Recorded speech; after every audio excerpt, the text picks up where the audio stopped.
Hello everyone and welcome to the official New Japan Pro Wrestling English podcast. I'm Chris Charlton and once again, global situations have necessitated doing another remote edition of this podcast through the Skype pipes, but still very happy to be joined by Rocky Romero. How are you doing? I am holding up. You know, I'm doing my best. I mean, I'm doing as much as everybody else can do at this point. You know, we're just kind of waiting and seeing what happens with this whole situation worldwide. And you know, I'm like, all the New Japan fans. I'm missing, wrestling, of course, and I can't wait to get back to the ring and do what we do and what we love. But we're just making do right now. We're just waiting it out. Yeah, exactly. I think there's been. We're all bombarded with information and, I do want to touch on all of that stuff, but, for the people that are kind of feeling, hey, I don't want to, I want a little bit of escapism and some fun stuff, then, we want you to be very welcome on that end as well. So we'll, put all the current news and, global situation stuff towards the end of the podcast, and we'll give you fair warning, and, we'll start off with, I had a few different topics to chat with you, Rock, and then I was just like, well, let's see what the fans have to say as well. So, we put out a request for questions to you to cover on this podcast, and positively overwhelmed we were by so many questions. I know. Yeah, I was checking out the Twitter feed, and I was like, oh, I want to answer these now. There were some really good ones, too. Yeah. First of all, our first question... the top reply to the tweet here from an @real Kevin Kelly, a top fan, and I'm not familiar with that guy, but I don't know, yeah. I think he's very active on the message boards and on those internet fans, and he asks, can you ask Rocky why do all of his partners leave him? You're just going for the hard questions.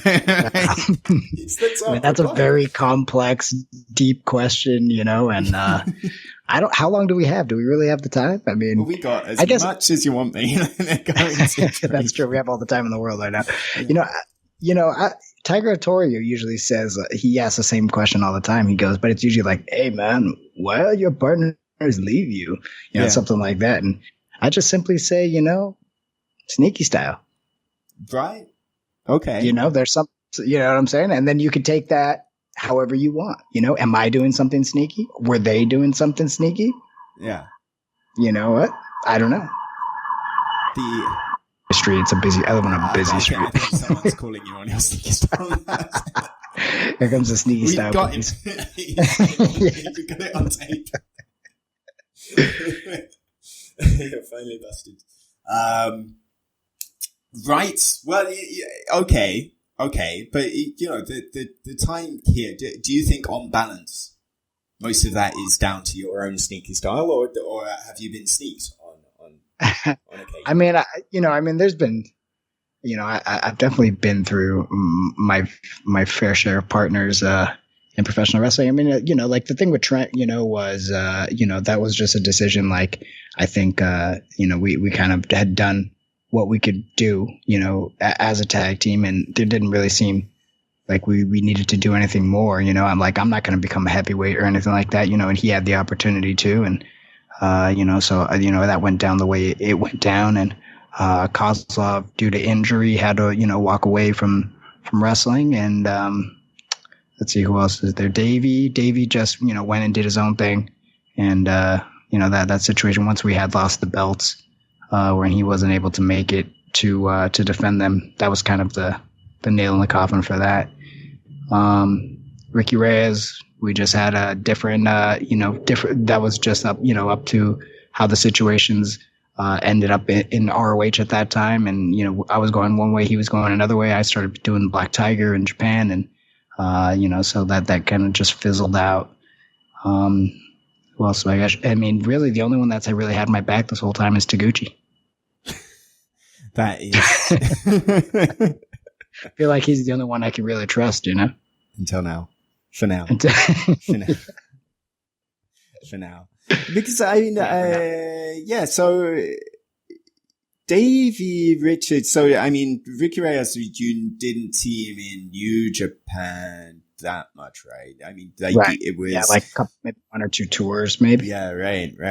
So, I think probably, obviously, even, I was going to say kind of more recent fans would know Roppongi Vice. Right. But even then, it kind of feels even within, I think there's a lot of current fans of New Japan. There's the pre-New Japan World era, and then there's the post-New Japan World era.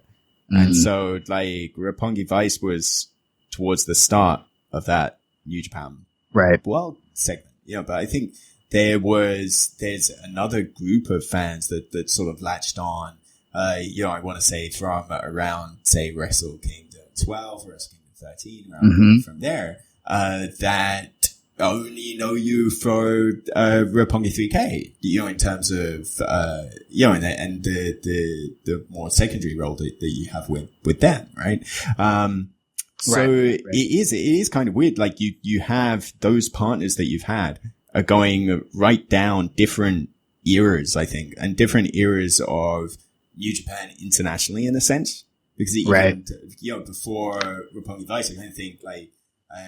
With Alex Kozlov and Forever Hooligans. That's like the Ustream days. Do you remember the Ustream day? Like this was the New Japan World era, like you were talking about, and New Japan was doing live events on Ustream, and Kozlov and I were the centerpiece. One of the centerpieces, along with Kushida and Alex Shelley of the junior tag division at that time.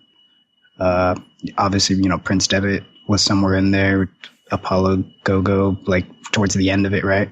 Then he changed to heavyweight, and then but we were, us, obviously the Bucks were in there.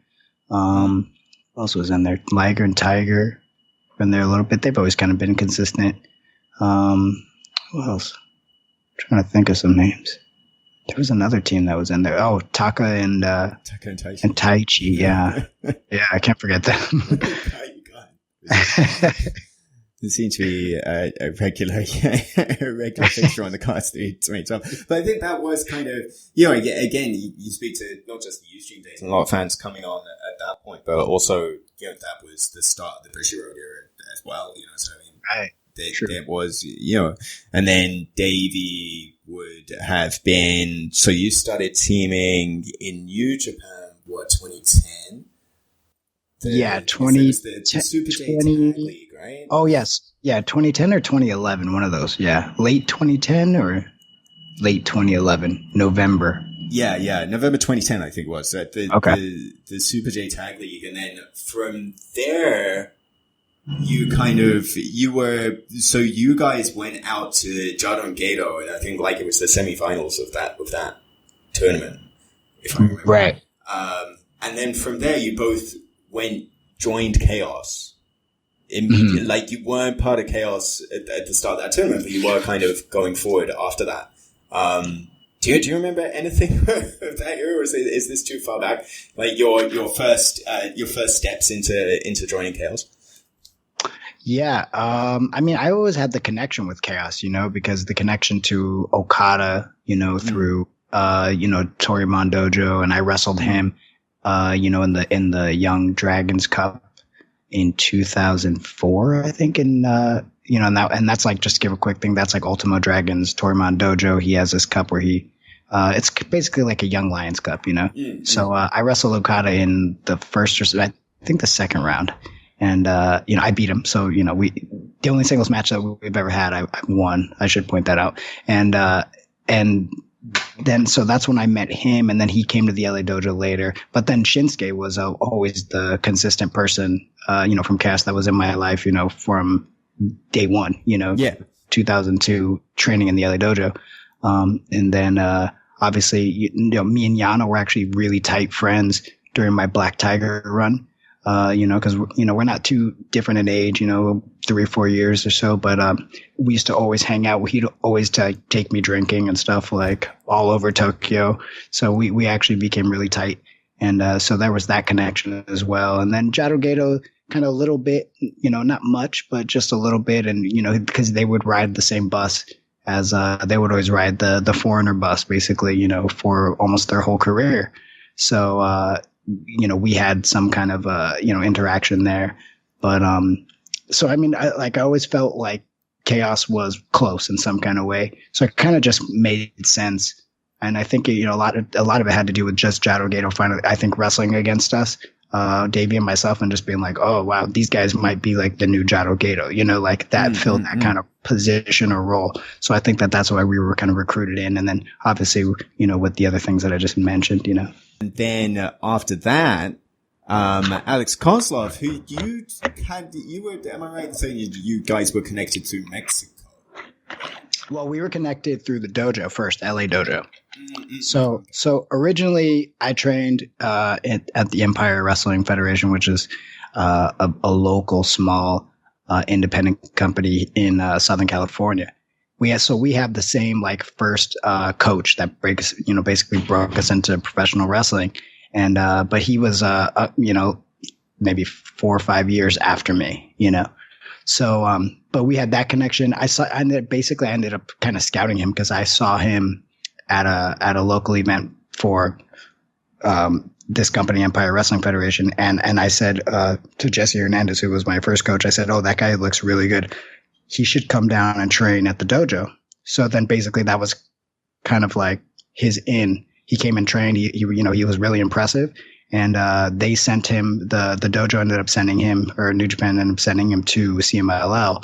And then later, that's when we reconnected. And he was kind of influential in bringing me to CMLL. And, then we ended up teaming in AAA, and then that whole situation. And then finally, once I went back to New Japan, he stayed in Mexico. Then Davey was out, right? Davey wasn't going to come back to New Japan, and I didn't have a partner. So then I called my good friend Alex Kozlov to fill in. Yeah. And that's kind of how Forever Hooligan started. It was, I said there was a fixture of you guys and Taka and Taichi for a good period. And, I think when one of those sort of landmarks, I think in the start, that Bush Road era, and you started, from my standpoint of coming to shows as a fan, and the crowd starting to get bigger and bigger, and it would always be, Okada, of course, like a booming fixture in the main event, Tanahashi still in the main event, and it would almost be, the fixture at the start of those evenings. It might be sort of Tanahashi closing things off or Okada closing things off. But the start of all of those nights would be Alex Kozlov leading a rendition of the Russian national anthem. The Russian anthem, yeah. No, you're absolutely right. You're absolutely right. The funny thing is when the president came up, Harold May came on to New Japan, he actually was like one of the first persons to remind me about that. He said, "Oh, the first time I saw you, you were with this Russian guy. What was his name?" I go, "Alex." And he goes, "Yeah." And then we sit down and we're like all pumped for the event. And then all of a sudden you guys come out and you guys look really cool and you guys are doing your thing. And then all of a sudden Alex stops the whole crowd, has everybody stand up and start singing the national anthem. And you guys were so into it. I was like, yeah, of course. I mean, it's a Russian national anthem, and Alex took his time to learn every single word and sing as best he could. I mean, this was serious business to us, I mean, this was just showing respect, But I mean, it was one of those, it would always be this only in Japan situation, because I kind of think, obviously, when you think a wrestler singing the Russian national anthem, for a Western fan, we all kind of think of Nikolai Volkov and just everybody pelting booze at the at the ring. In the Japanese crowds, please stand up for the national anthem. Everybody does. They're very quiet. Yeah, there was so respect. Polite applause afterwards. I think a couple times, or one time, we were wrestling Taka and Taichi, and I think we started it. And then they like jumped us, of course, and they ended it with the Japanese national anthem. We were able to hit, both of two birds with one stone on that one. So. Yeah, wonderful times. But and then Beretta, of course, who I think not a lot of people remember that he had a run in Best of the Super Juniors before you guys were teaming together. Right. Yeah. No, everybody seems to, really remember, when we became a team officially. But yeah, he did a Super Junior. And then me and Kozlov were still a team. Then Kozlov got hurt right after that Super Junior. And maybe he did like 1 or 2 tours after that. But then he was done. He was going to take time off. And then yet again, I was kind of like in the junior tag division, but yet again without a partner. So then, I was thinking about it. I was like, who can I call? Like who would be good? And then we hadn't seen Beretta for a long time, but he was impressive during that tournament. So then I was like, maybe Trent would be perfect for this. So then I called Trent, and then, he was like, yeah, he was all in, but we didn't really have any ideas, and like coming off of, obviously we didn't want to do anything like that was similar to Forever Hooligans, and like what to do and what to, because we're so different as people too, so it took a really long time to figure out a name, and everything that I would come up with, he would say no. And then like, he didn't have any ideas, like anything like serious. So, he was just kind of always goofing. So, I think I went to the UK for a tour for Rev Pro for about 2 weeks, and I was just on the road somewhere, and I was thinking like, so like we have to come up with a name in like 2 weeks, so it's like a week or something. What are we going to do? And then I was thinking like, we should just do something with Miami Vice, but we can't do anything. Roppongi Vice. So I said immediately, I told, for Prince Devitt, he's a friend of mine for a long time, and I sent it over to him. I was like, what do you think about this name? He's like, dude, I wish I would have thought about that when I was in New Japan. I was like, okay, perfect. That's a perfect name then. So then I told Trent, I was expecting him to say no and dislike it. And he was like, dude, that's so cool. And that was it. Yeah. Yeah. Well, there you go. And, now, present day, with you tagging, at least with Taguchi, are the mega coaches on hold? Is that bus still rolling, or, when we're back running full time? Obviously, you've got your boys, and you're going to be in Roppongi 3K's corner. But is the tag team with Taguchi, is that still alive? Do you think? I think that there's always room for it to be alive. I think it depends on our situation, because we're kind of two busy individuals, right? Like we're constantly doing our wrestling stuff, but we also have our hands in other entertaining parts of New Japan. He's a coach. I'm a coach for, 3K. So it's like, I kind of think depends on the schedule and the situation. So, and I think that kind of works for both of us too, because we're not like feeling we're tied down to just one thing, because I think we're both kind of creative guys, and we kind of like to keep things moving and not do the same thing. So, I think when it's kind of convenient for both of us, or convenient maybe for Taguchi, because he keeps pushing me into these things, that it'll just kind of work itself out, But if we were to get back as soon as possible, I mean, really, my focus right now is on the Super Junior. And actually, this time has kind of been perfect in prepping for that, because last year I did such a good job. Like 2 or 3 months out, I really started prepping myself for it, physically and mentally, and trying to come up with, how am I going to be different? How am I going to approach the Super Junior as opposed to other Super Juniors?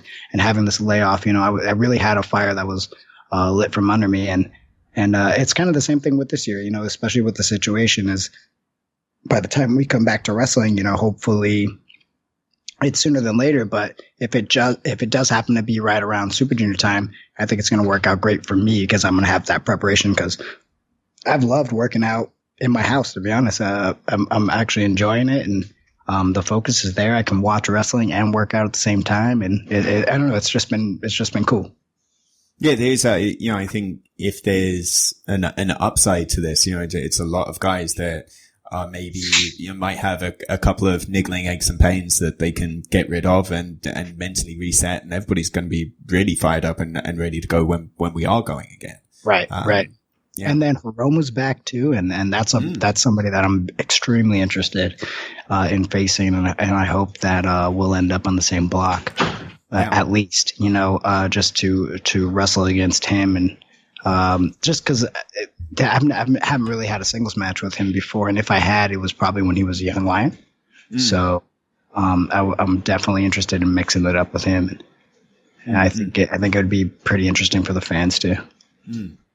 Well, that transitions into the next question, which we have here. Will Henderson at Will H94 says, since Rocky is one of the most underrated singles wrestlers in the game, who are your favorite people to wrestle one-on-one or favorite one-on-one matches that you've had? Maybe all-time favorites. Right now, well, I could say right now, Ospreay, ELP is top of the list there. I would love to mix it up with Hiromu. In the past, Marufuji, top of my list. Had a really exceptional wrestling match with him back at the first Ring of Honor pay-per-view ever, back in the Manhattan Center, the Hammerstein Ballroom. No, not Hammerstein, upstairs. I'm sorry. So Manhattan Center, upstairs. And he was a great opponent. AJ Styles, of course. I mean, I always thought Carl Anderson was great. You know, Prince Devitt also. You know, those are guys that like were exceptional to me and people that I came up with that just kind of had always good chemistry with in the ring. And then there's there's a bunch of new guys that I'm interested in, like guys like Alex Zane. I think he's pretty interesting and unique and different. I'm glad that TJP is back in New Japan. We've always had a kind of this interesting friendship / rivalry. I'd be curious to wrestle him. Amazing Red. That's one person I think I've only had like maybe 2 matches against him, 1 singles match ever. And that's somebody who I'd like to wrestle a lot more, you know? Who else? I'm trying to think of anybody else that's kind of interesting. You know who's interesting to me too? Darby Allin. Oh, he would be somebody I would be interested in seeing in like a Super Junior. How about some of the both in terms of LA and in terms of Noge as well, that the potential junior heavyweight output from the dojos at the moment? I like Clark. I think Clark Connors has some really good skills. I think he's just still really rough around the edges. You know, I'm not sure if he's like fully, he's just, you know, as he develops, he'll figure it out, I think, but I think he's got all the right tools, you know. I think Carl Fredericks is somebody very interesting, but he's kind of a heavyweight, and so is, you know, Alex Coughlin. So, and then, I mean, Handsome Stan, what's his name? Uemura. Oh, so handsome. Stan. I call him Handsome Stan. I think Juice calls him Handsome Stan. I think that's where I got it from. But kid's so handsome. I mean, he's like, and what I like about him is just he feels throwback. You know, I have wrestled him once or twice in a singles match, and you know, wrestling with him, I feel like I'm wrestling as like a Black Tiger, like how I did as Black Tiger, kind of like that throwback kind of style. You know, similar to how Tiger Mask wrestles or Liger. And, I don't know, there's just something about him that just feels so throwback, but it's really cool, you know? And I don't know, I think he's, I don't know, there's something about that kid. Yeah. You know, it's great because when he first came in, his look as well, it instantly, you know, because he had the sort of fluffed out hair, which, you know, right. But you know, instantly he looked so strikingly like a Tatsumi Fujinami, a young Fujinami from the late 70s. I remember bringing that up once, you know, on commentary, and Kevin said, to me is more Ricky Steamboat. But you know what I mean? Like it does, you know, that he's got like that Kobayashi kind of build too, like, you know, I don't know, they're like that's the guy, you know, that kind of feeling. I don't know, and just the way he moves too, you know, it's like fluid sometimes, but then sometimes it's like very choppy, like the way that they in the 80s kind of wrestled. You know, there's like a certain choppiness that didn't really get fully ironed out until like the 90s or, you know, mid 90s. But then there's, you know, but everything he does is pretty and clean and, and then, but then all of a sudden there's this like rough kind of choppiness and I don't know, just there's something about it that he's very unique. That, right before we went on hiatus, the Suzuki tag, at Korakuen Hall, where he just charged straight at Minoru Suzuki, like a man possessed. Just like, what the hell? What's he been drinking in the dojo, just absolutely insane. But, that definitely showed that sort of rough around the edges, kind of appeal to him as well. Yeah. So a lot of, high hopes for Yuya Uemura. A couple of people said, at Strive Indigo, I'm looking at yesterday's dances as well, kind of had similar, questions that if you were to recruit somebody from outside Chaos into Chaos, is there anybody that you think is not fitting in where they are and would fit in better with you guys?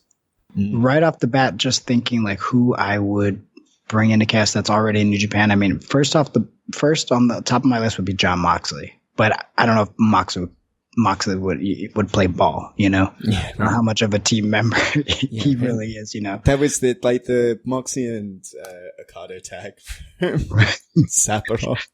Right. It was just such a strange situation. And then the next night he was out with Taguchi and Shonyo, right? Right. And it just seemed to be, well, thank goodness is, obsessed with Minoru Suzuki. So it was just it was those two having a match and everybody else. Right. Everybody else is doing their own thing. Yeah. But he's, I mean, just from the standpoint of, I just really think he's an exceptional wrestler. And when you talk about how different in his approach to wrestling and just how you can't put him in a box at all. I think that unpredictability could be something that's the spice that Chaos kind of needs. Cause that's kind of where Chaos was built from, right? It was like all these kind of guys coming together to make this group, but they really didn't need to be in a group, but they kind of, ended up making a relationship when they have each other's backs. They're more like friends, so, I don't know. He would be somebody, like I said, I don't know if he would fit in great, but, just, one exceptional talent. I think Sonata needs to get out of LIJ. I would like to see Sonata come to Chaos. I think he'd be interesting. Who else? I mean, I think it's time for Sonata to step out of Naito's shadow in a way, And I think a lot. You're not the first person to say that. Not for Chaos, but Ibushi, I think, was saying, I'd rather see Seiya Sanada in Hontai as well. So that seems to be an interesting topic. Everybody's making. I feel like he could keep a little bit of his edginess though, maybe as a Chaos member, then maybe turning all the way to New Japan team. I think there's a certain I don't know. Obviously, Chaos has changed over so many years, but he would be more like an Ishii, where he would completely keep his, who he is as an individual, but he just so happens to be in this group type situation. And I think that kind of works for some guys, and I think, Sonata would be a great addition to Chaos for sure. And then I was trying to think outside of New Japan in general, who would be a good fit. That was a tough one, but I think Amazing Red would be the most natural fit. I think coming in, he's got some kind of relationship with Okada. I know Okada thinks really highly of him. And I think we could imagine him and Robbie together. Him, obviously he's got the relationship with Will, and kind of Will was the reason he even came back to professional wrestling, after, he was going to basically just be done with it. And, I don't know. I think he would be a great junior addition to it, and I don't think we could have too many juniors at this point.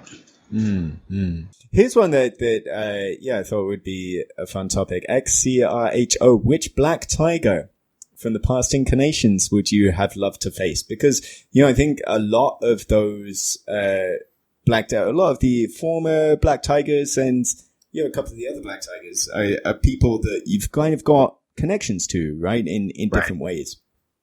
Well, first off, yeah, first off, Black Tiger, the second Black Tiger, Eddie Guerrero would be number one on my list just because that's my hero, that's my wrestling hero. So he's one guy that I would have, I try to emulate in some kind of way, and he's always had a huge impact on me. So I'm gonna go with Eddie. I only met him once, and the funny thing is, I was gonna tell Jericho this story when I was on his podcast, and I completely forgot about it, and I told him way later, and we had a good laugh about it. I was like middle school, maybe like 12 or 13, 12 or something, 12, and I went to Las Vegas, and they were doing a Nitro there, and my parents were like, my parents like love going to Vegas, so like they would like go gamble, and then they'd just be like, here's like $30, go to the arcade or something. So I just like run around to the arcade, and then like me and my cousin came with me this trip, and we were going to Nitro on that, I think the Monday. We got in on Sunday. We spent like all Sunday there. So like Monday, like afternoon, like early, we went to the arcade in New York, and we're like playing video games or like running around, and in a couple hours we're going to go to the show. And all of a sudden walk into the arcade is Chris Jericho and Eddie Guerrero. And I'm like, dude, tell my cousin, dude, look, it's Eddie and Chris. I was like, I got to get an autograph, I didn't really like think about like that's the first thing I could think of. So like I go to some random lady. I'm like, can I have a pen and a piece of paper? So she gives me like this little piece of paper and a pen. And I go over to Jericho and Guerrero, and I'm like, oh, yo, Mr. Jericho, can I get your autograph? He's like, sure, kid, no problem. Like signs it. I go to Eddie. I'm like, Mr. Guerrero, can I get your autograph? And he goes, no. And he just walks off. And I'm like stunned. I'm like completely stunned, like jaw on the floor, just like, what? And my cousin's just like watching, And then Jericho goes, don't worry about it. He's like, if you go back up to him maybe like 5-6 minutes, ask him again, I bet you he'll give you one. I was like, all right, thanks. And I like walked off and like stalked them from like afar. I'm like stalking them from afar, like literally like watching the clock, watching them, watching the clock, watching him. I was like 5 minutes exactly. I go running up. I'm like, Mr. Guerrero, I'm a huge fan. I want to be a wrestler just like you. Do you think I could please get your autograph? He's like, oh, fine. Starts scribbles on thing, Eddie Guerrero. Cool. I'm like, thank you so much. We're going to go to the Nitro tonight. We're going to see you guys. We're so excited. He's like, yeah. He like kind of like shoos me off. And then, and I'm like so stoked now. So now I realize like there's wrestlers that are like walking around, like at the MGM and stuff. So then me and my cousin go to the MGM. We start like looking for wrestlers. We met like Ric Flair and like Scott Norton for the first time, which is funny. Cause obviously, he becomes somebody that I know quite well. And then, all these other wrestlers. And then, we watched a show, and it was an amazing event. But that was the one and only time I met Eddie, and the first time I met Chris, which is funny. And then, unfortunately, I never got to meet him or wrestle with him. But I would definitely top of my list is Eddie. Number 2, definitely the original Black Tiger, Mark Rocco, just because amazing. Just, and also because I actually got to wrestle Silver King, who was Black Tiger 3. And, I did get to wrestle him numerous times in Mexico. And he was always a great opponent and a great person to me. And he actually took, pretty good care of me, like in Mexico, myself and Kozlov. So I was sad to see him go. And, but yeah, that's kind of my list. Yeah, of course. Like, and then I don't really rate the rest of them after that. I feel like I'm kind of the last one. Yeah. Well, one guy, of course, Tomohiro Ishii, as Black Tiger for all of like a day. I'm not too interested in wrestling Ishii though. You can probably guess why. But right. I like my skull. I like my head, and I don't really feel like maybe go put myself through that. But I like to watch them, Yeah. Definitely like to watch them. Let's see. Asuka at Pink Peony, Rocky, there's lots of, she's very complimentary.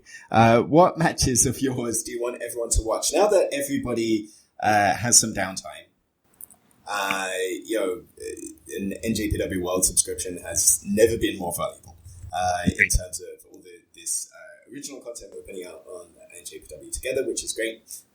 Free content for the people just thinking about signing up. Wrestle Kingdom 14, January the 4th was free. We're putting up the New Beginning USA tour is going up free over the next few days as we're recording this. And just the archives, which were always great, have been getting better almost every day. We're putting up these new matches and new matches with English commentary as well. Which is really fantastic. But if anybody's searching through that Rocky Romero tag on NJPW World, well, what should their first port of call be? I mean, I could say start with the the Super Junior match with me and ELP with Phantasmo, because I feel like that'll get you excited to watch even more of me. And then, obviously from the tournament, the Osprey match was great. But I'm trying to think of going back a little further. There were some really great matches between the Bucks and Roppongi Vice that are really awesome. That and then all these those Wrestle Kingdom matches. There was the one that we had against the Bucks, and then there was also like the 4-team scramble situations. Those are pretty entertaining. You got Ricochet and Matt Seidel and who else? Red Dragon was in there. Some really good ones of Red Dragon and the Young Bucks. I'd go back to those, and then if you want to go back further, Kozlov and Romero. I think these are on there too. Kozlov and Romero against the Time Splitters are always great matches. Yeah. For sure. Lots of good stuff to sink your teeth into. Let's see, a couple more. Lawrence Maldonado, D5385 on Twitter, asked kind of about how you take in moments from sitting on the announce desk, but I kind of wanted to spin this. I was chatting to Kevin and Gino on the podcast last week, and we kind of talked about how our attitudes to wrestling have changed over the years and being in the different roles that we've been in, from fans or wrestling and then getting behind the table. Since you're kind of relatively new to commentary, over the last 3 years, and still being, as active as you are, how does your viewership, how do you take in wrestling? Is it different sitting behind the desk rather than watching it from the point of view of another wrestler? And is that an easy switch to flip from you to go from being a wrestler to being an analyst? I don't think that it is an easy. I feel like it's pretty fluid for me, because only the fact that I love wrestling so much, and I'm first a fan before anything else, right? I legitimately am a fan.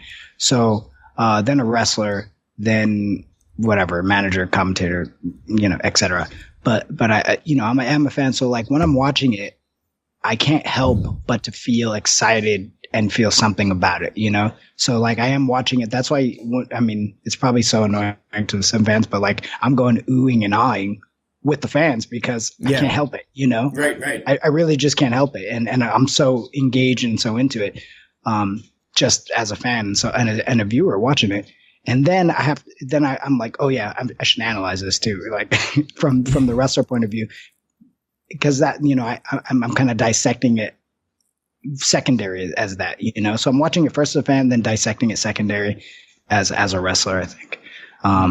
But yeah, no, I think that's what makes our commentary team so good, is that we're truly enjoying what we're watching because we love it so much, Kevin, yourself, and I, we just really, and Gino, I should say, have a genuine love for wrestling. But not only that, we have a genuine love for New Japan Pro Wrestling. There's a really, we're just crazy about it, especially I could say you and I are definitely crazy about it, for years how many times, we have had so many conversations over the years, even before you joining the company, about New Japan, and we've kind of always had some kind of connection, and we would talk, ever so often about it. And it's just it's cool that we get to basically do that with a headset on and right.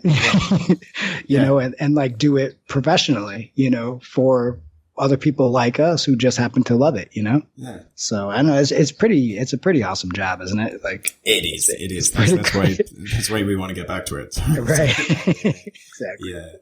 All right. So, closing out the audience participation section of this broadcast, perhaps the biggest, most important issue of the day comes to us courtesy of @Frederick Barrett on Twitter, who asks, which member of Chaos is the best smelling?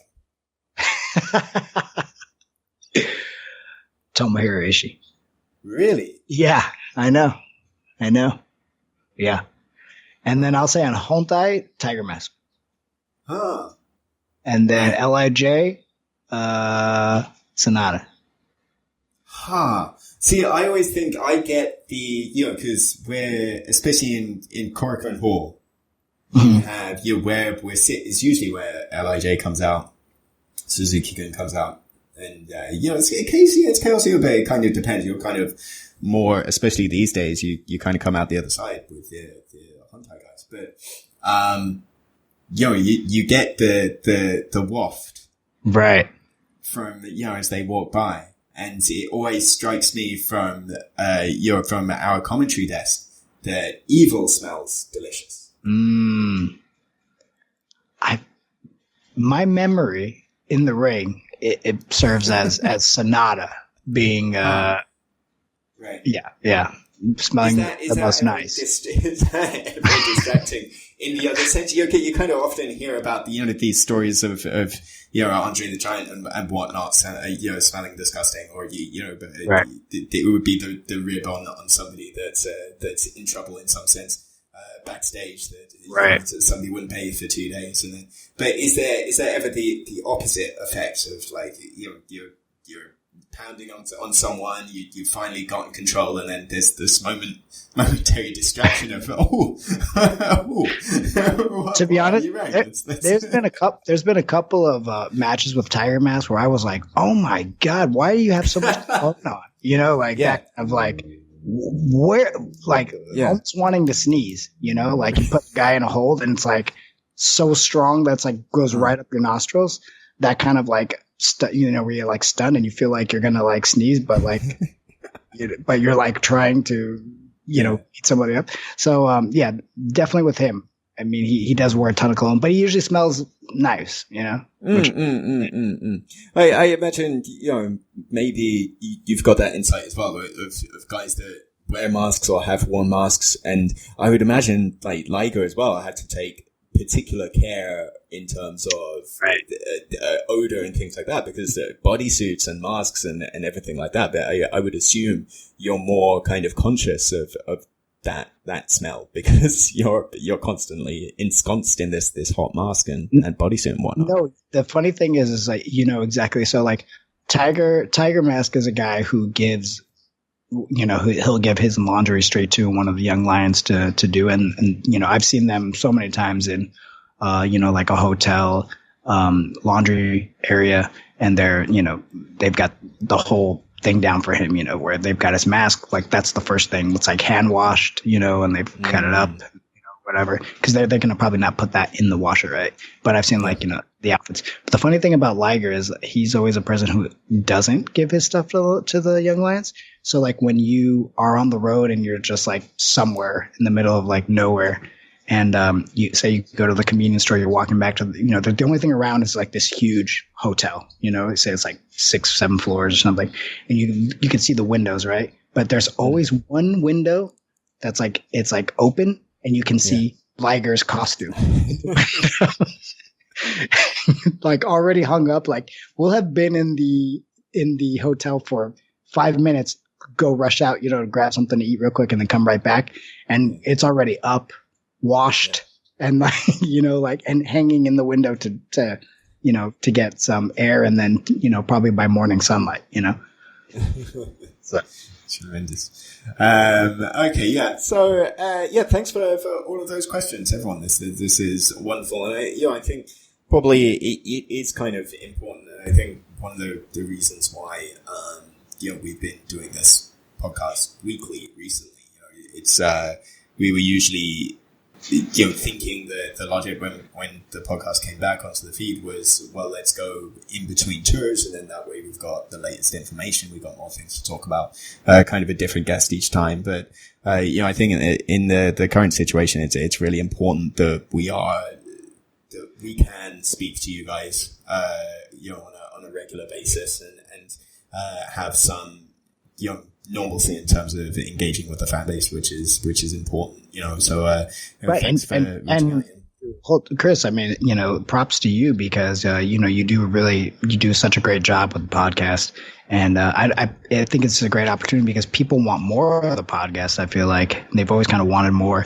I think you do an exceptional job, so this is pretty cool that you get to kind of have this opportunity to really do the podcast up, and give us lots of content, so which is cool. Yeah, it's great. In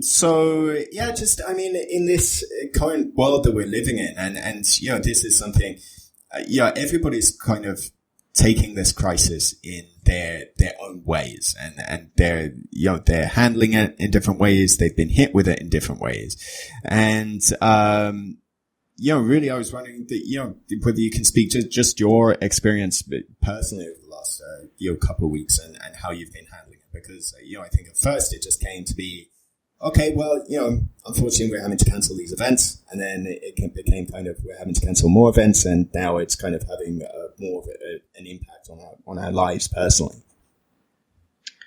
Right. I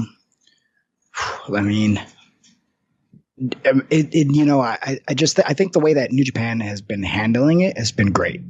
First off, I really do think that them deciding to cancel these shows was smart, in the fact that, giving an opportunity to let this thing kind of pass, and hopefully as soon as possible, really.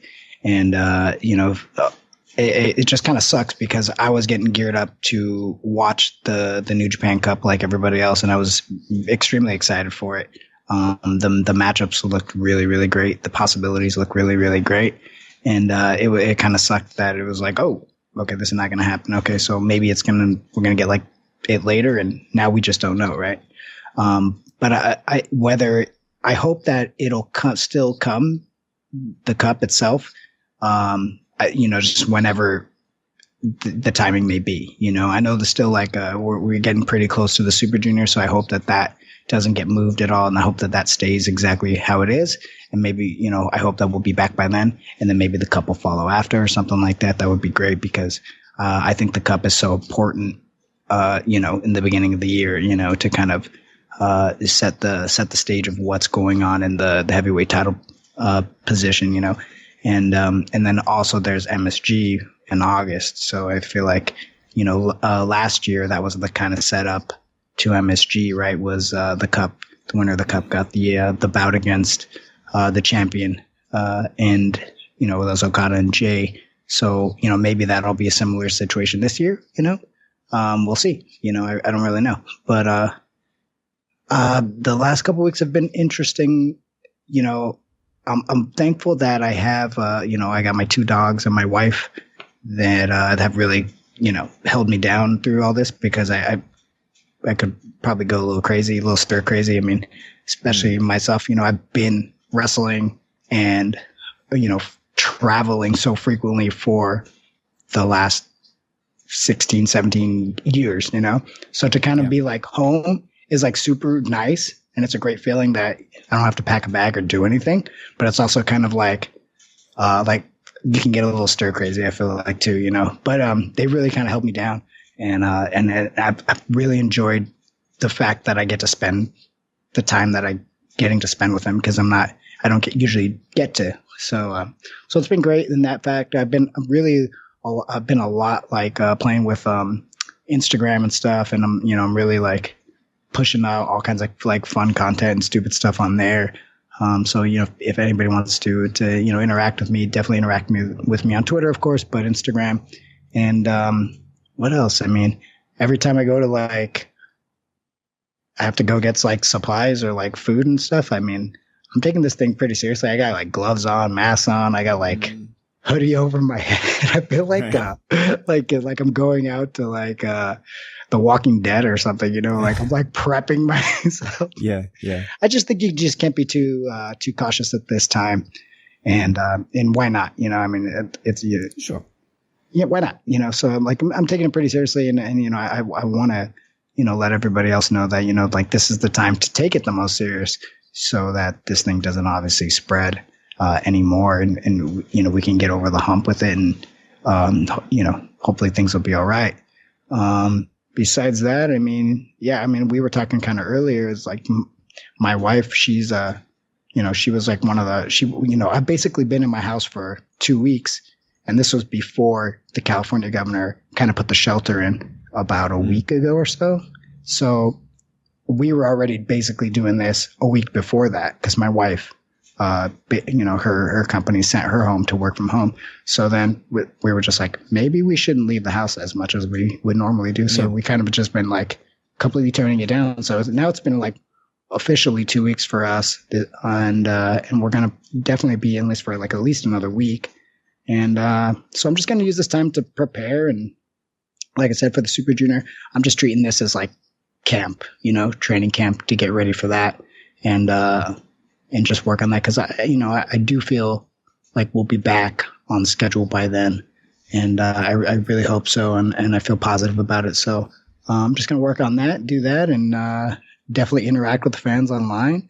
And, and I want to do more stuff like we're doing here, for anything for, New Japan World. I've recorded some stuff for New Japan World that actually talks in depth about the ELP match a little bit.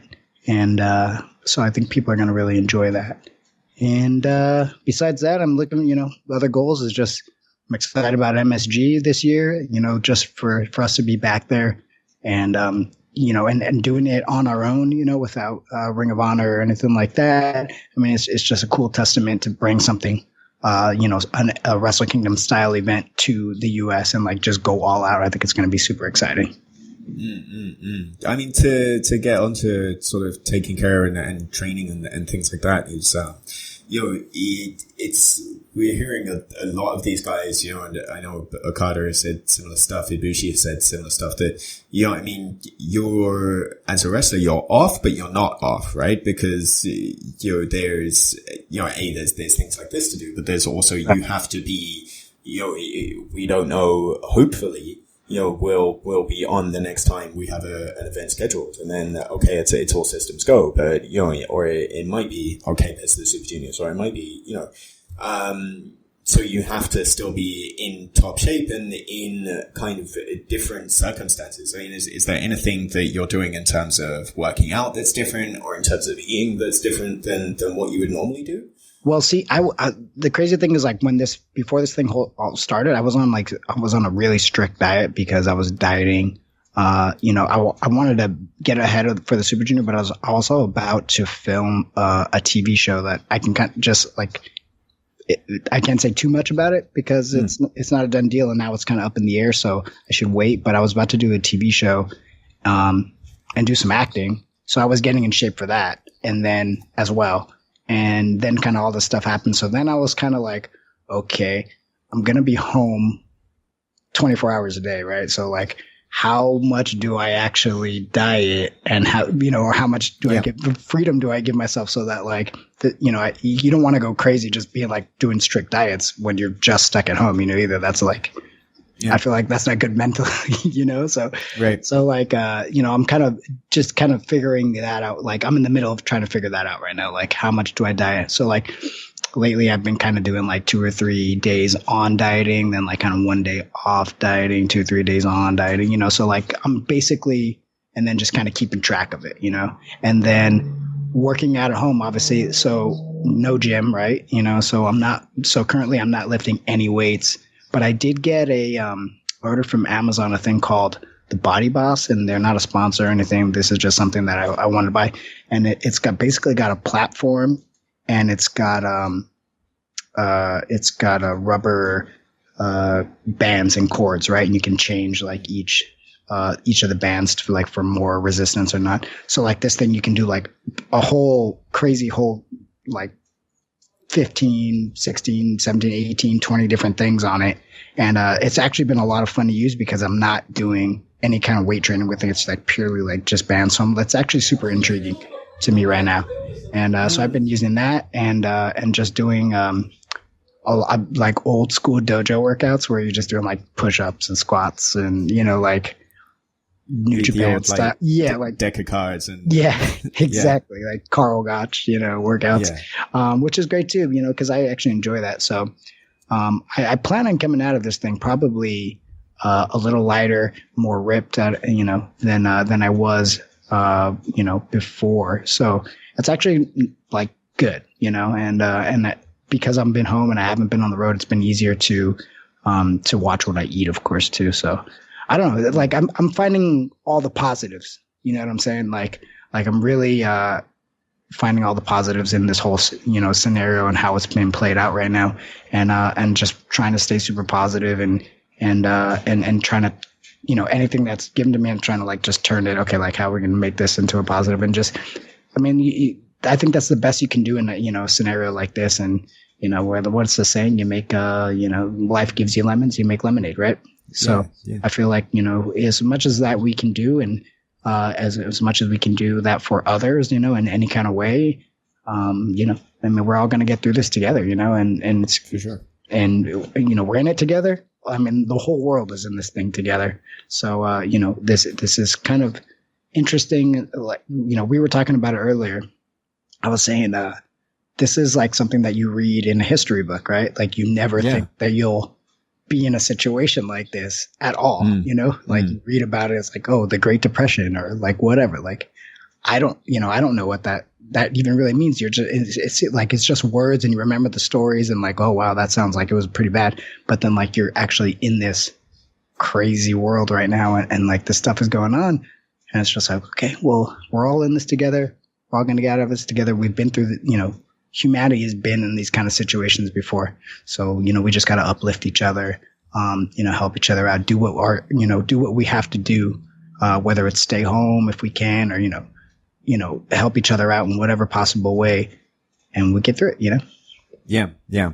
Have you been in much contact with the guys in the LA dojo? Do you know how they're doing down there? Yeah. Up till last week, they were still working out at the dojo. And that's kind of the good thing too, is like, they're not very far from the dojo and it's only like 4 of them and they don't really have much contact with the outside world anyway. So it's kind of good. So they were able to still work out. I don't believe they're working out anymore. So, you know, they're taking the shelter pretty serious as well. So, but yeah, no, I've been in contact with with Carl and Clark, and then they've been doing some funny stuff on Instagram where they're like playing video games and stuff like that. And I've been kind of watching them from afar, but, they seem to be doing okay. And, you know, I don't know. I mean, like they're just making the best of the situation. But what's cool about that is like, it is cool kind of watching. And when I was watching, I tuned into their Instagram live was like how well they're all, you know, kind of getting along and just kind of in this situation together as well, you know, and like how close you can see that they're all becoming, you know, and that's kind of what being in the dojo situation with somebody else. It's like you either become really tight with that person or you can see like some people become rivals, you know? And I feel like right now they're like really bonding on another level. And the fact that they're going through this whole dojo situation and then B, what's going on in the world and, you know, and they're doing it, you know? Yeah. Yeah. You know, and like you said, we're all together, albeit remotely, you know, whether we're working from home or, you know, whether we're just sort of hunkering down in front of the TV for a bit or, you know, whether we are in a situation where you can get out a little bit more, we're all pulling through this together. And, as you alluded to, when we're back and, you know, we should be all back. And once we do come back, it's going to be, you know, the best sort of party time situation. Right. Imagine.